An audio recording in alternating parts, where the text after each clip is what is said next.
Hi everyone, my name is Steph, this is the Novelty Corner and welcome back to my channel. Today I have a books beside my bed video for you. I film one of these every week where I wrap up the last 7 days worth of reading.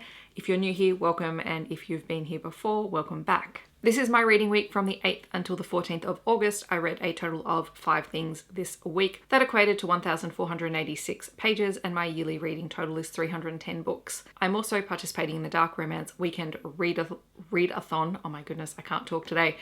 And I do have extra books, but they will have a separate vlog which will come out after this video. So you will hear all about the extra books in that video. I had a bit of a random reading week, but hey, you know what? It was all good. I read a lot of things that I really enjoyed. The first thing that I read this week was Born Madly by Trisha Wolfe. This was the Darkly Madly book 2. In fact, I read a lot of second books in series this week. This is the conclusion to a duet of books that are a dark romance relationship between a psychologist and a serial killer vigilante. It's really kind of hard to talk about this second book without talking about the first one and giving spoilers away because it does follow on from the events of that first book. However, we have Dr. London Noble, who was a psychologist who was asked to evaluate Grayson Sullivan, who is a vigilante serial killer who is known for setting elaborate traps for his victims, and he goes after people who have done very bad things. The two have a very interesting relationship and relationship dynamic because they both feed off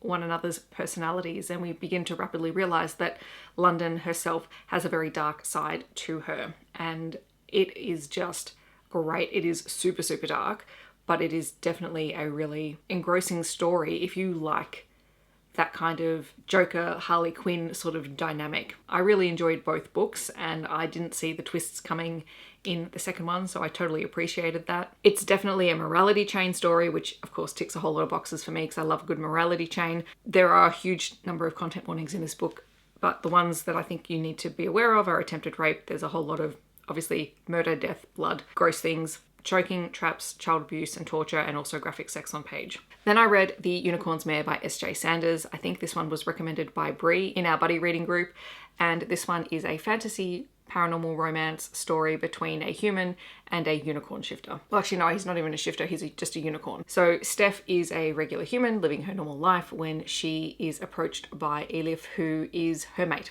And he recognizes her immediately.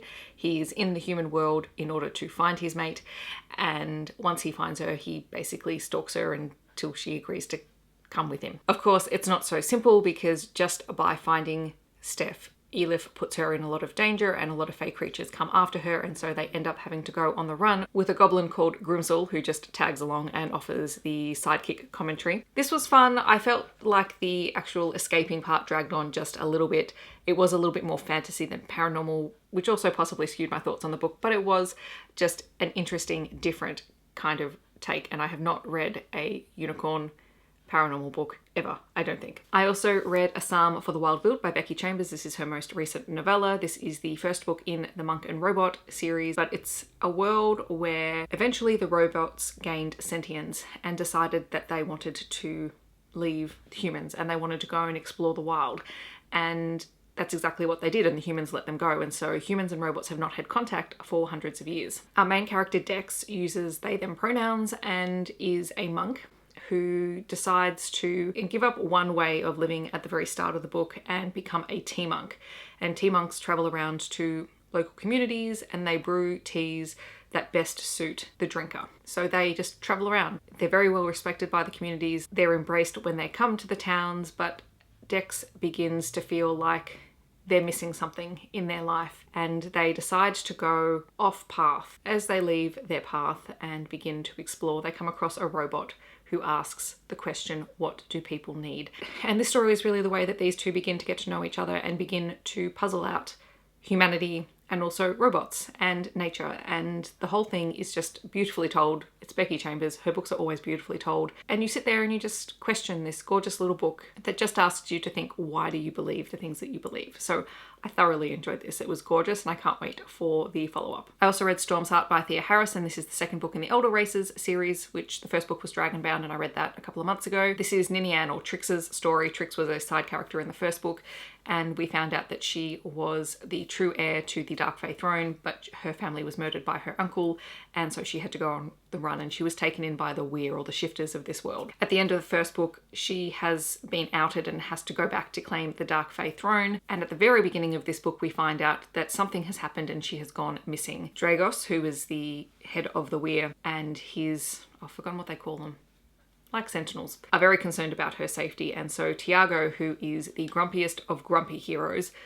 is sent after her to try and find her and find out what happened. And they both annoy each other to no end, but Tiago is incredibly loyal and he won't let anything happen to her, and along the way he realizes that Ninian is his fated mate. The whole thing was just great. It was everything that I loved in a fated mate's story, where you have an over-the-top alpha who is not an asshole, but he's very grumpy and he would burn down the world for tricks, and I just loved it. So this was a big win for me, and it just made me so happy when I read it. And then finally, I read one of my NetGalley arcs. This was An Unexpected Kind of Love by Hayden Stone. This is a queer romance written by a male author, and I really enjoyed this one. It is set in London, and it follows Aubrey Barnes, who owns a small bookshop, and Blake Sinclair, who is an American actor who is in town to film a movie. Aubrey is very used to a quiet life. He's quite happy with his bookshop. He's recovering from a relationship where his former partner left him for his best friend, and he's not keen to get back out there into the dating game initially. And then his bookstore is selected as a